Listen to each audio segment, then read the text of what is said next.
সাংবাদিক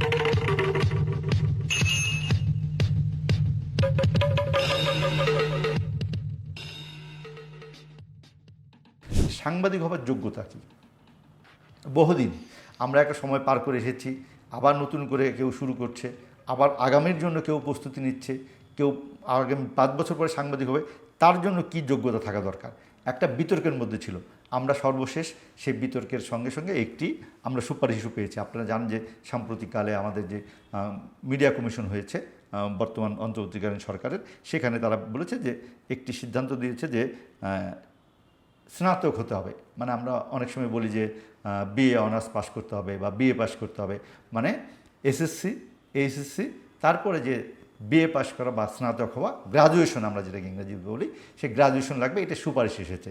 কিন্তু একই সঙ্গে আমরা মনে করি যে এর সঙ্গেও অনেকগুলো বিষয় আছে যে সেটি অনেকে মানবেন কি মানবে না, সেটি অনেকটা চর্চা হবে কি হবে না। আমরা মনে করি সেগুলো আরেকটু বিষয় হয়তো আমাদের নিজেদের মধ্যে হয়তো হবে, আলোচনা হবে।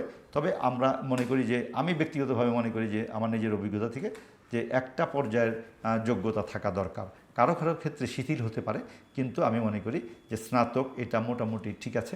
যে একজন যিনি ক্যামেরা চালাবেন, যিনি সাব এডিটর হিসেবে কাজ শুরু করবেন, রিপোর্টার হিসেবে, তার একটা স্নাতক ডিগ্রি থাকা দরকার। একাডেমিকভাবে তিনি কোনো না কোনো কলেজ বিশ্ববিদ্যালয় থেকে একটি স্নাতক ডিগ্রি অর্জন করেছেন, সেটা যে বিষয় হোক। অবশ্যই সাংবাদিকতা, যোগাযোগ এর বিষয়ে ডিগ্রি থাকলে খুব ভালো, কিন্তু আমি মনে করি স্নাতক একটা পর্যায়ে থাকতে হবে। এবং সেগুলোর জন্য যে সমস্ত আমরা বলতে চাই যে জাতীয় পত্রিকায় যদি আপনি কাজ করতে চান, আপনি যদি অনলাইন পোর্টালে কাজ করেন, আপনি যদি সম্প্রচার সাংবাদিক কাজ করেন, তাহলে স্নাতক হওয়ার যে সুপারিশ এসেছে তার সঙ্গে শিক্ষাগত যোগ্যতা, অভিজ্ঞতার ক্ষেত্রে কোনো ক্ষেত্রে শিথিলতা আনবো কিনা, সেটা আমি মনে করি একটি গণমাধ্যম প্রতিষ্ঠানের যে সম্পাদকীয় নীতি আছে তার দ্বারা ঠিক হবে। কোনো একটি পত্রিকা, কোনো একটি টেলিভিশন নিউজ চ্যানেল, কোনো একটি অনলাইন পোর্টাল, কোনো একটি রেডিও যারা নিউজ করেন, তাদের যে সম্পাদকীয় প্রতিষ্ঠান, এখানে আমি ব্যক্তি বলছি না, ওই প্রতিষ্ঠানটার যে সম্পাদকীয় প্রাতিষ্ঠানিকতা আছে তা থেকে আপনাকে কেউ না কেউ শিথিল হতে পারে যে উনি হয়তো স্নাতক হন নাই বা একটি ডিগ্রি নেন নাই, কিন্তু ওনার এমন অনেক গুণ আছে যা দিয়ে তিনি একজন স্নাতক হওয়া মানুষের থেকে বেশি যোগ্যতা দেখাতে পারেন।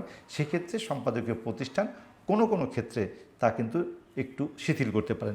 এটা ওই প্রতিষ্ঠানটির ব্যাপার। এবং আমরা মনে করি যে সাংবাদিকতার যদি আপনি শিক্ষার্থী না হন, আপনি যদি সাংবাদিকতার বিষয়ে পড়ালেখা না করেন, তারপরেও কিন্তু আপনি সাংবাদিক হতে পারবেন। এবং সমাজে আমরা সেরকম লোকের অনেক উপস্থিতি দেখি। আমাদের অতীত অভিজ্ঞতা বলে যে তার থেকে অনেক ভালো সাংবাদিক আছেন, কিন্তু তিনি সাংবাদিকতায় লেখাপড়া করেন নাই। কিন্তু আমরা মনে করি যে তারপরেও যিনি সাংবাদিকতা করতে অনেক দূর এগুচ্ছেন, তিনিও যদি একটি কোনো একাডেমিক লেখাপড়া করে নেন, কোনো একটা সনদ আহরণ করে নিতে পারেন, আমি মনে করি সেটা তার কাজে লাগবে। কারণ সব কিছুর মধ্যেই ব্যবহারিক দিকের সাথে সাথে যদি তার একটি প্রশিক্ষণ, তার যদি একটি একাডেমিক জিনিস থাকে, সেটা একজন মানুষকে অনেক বেশি বিচক্ষণ, ওই যে আমরা যে 1+ বললাম যে সবশেষে আপনাকে বিচক্ষণ হতে হবে, তার জন্য খুব কাজে লাগে যদি আপনি একাডেমিক পড়ালেখাটা একটু করেন। সেটা একটা ডিপ্লোমা হতে পারে, সেটা একটা 6 মাসের 1 বছরের একটা কোনো কোর্স হতে পারে, কোনো বড় প্রশিক্ষণ হতে পারে। এবং আমি মনে করি যে আমার নিজের অভিজ্ঞতা থেকে যে একজন সাংবাদিক হয়ে ওঠার ক্ষেত্রে প্রতিনিয়ত তার লেখাপড়া, প্রতিনিয়ত তার এই প্রশিক্ষণের মধ্যে যদি যান, তাহলে উনিও বুঝতে পারবেন যে ওনার কোথায় কোথায় কিছুটা কমতি আছে, ওনার কোথায় কোথায় কিছুটা ঘাটতি আছে।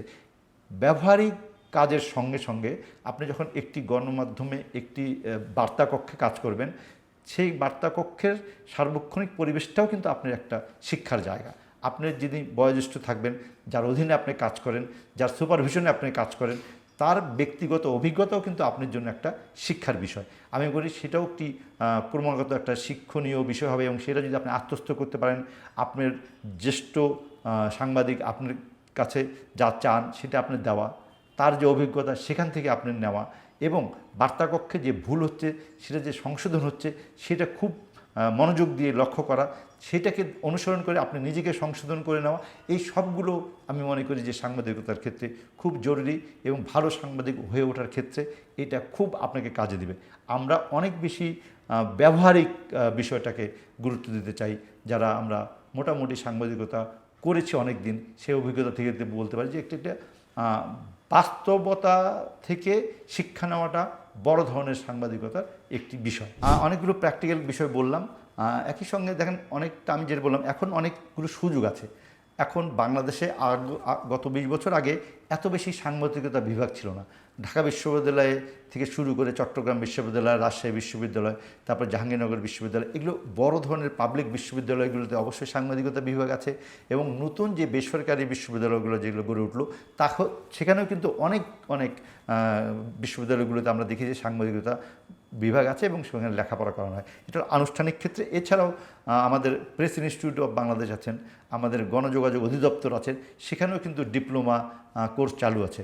আমি মনে করি একজন মানুষ সাংবাদিক হওয়ার সময় কাজটা শুরু করার পরে যিনি সাংবাদিকতায় লেখাপড়া করেন নাই, তিনি এই সমস্ত জায়গাগুলো থেকে ডিপ্লোমা, এবং এখন আরও সুযোগ আছে সারা পৃথিবীতে। আমরা যে বলি যে আমাদের গ্লোবাল ভিলেজে বসবাস করি, সারা পৃথিবীর সাথে আমাদের যোগাযোগ আছে, অনলাইনে অনেক ক্লাস করা যায়, অনলাইনে অনেক ডিগ্রিও নেওয়া যায়। আমি মনে করি একজন যিনি সাংবাদিকতা করবেন তার আনুষ্ঠানিক এই সমস্ত ডিগ্রির ক্ষেত্রে উনি অনলাইন কোনো একটা গ্র্যাজুয়েশন করতে পারেন, অন্য বিশ্ববিদ্যালয় থেকে করতে পারেন।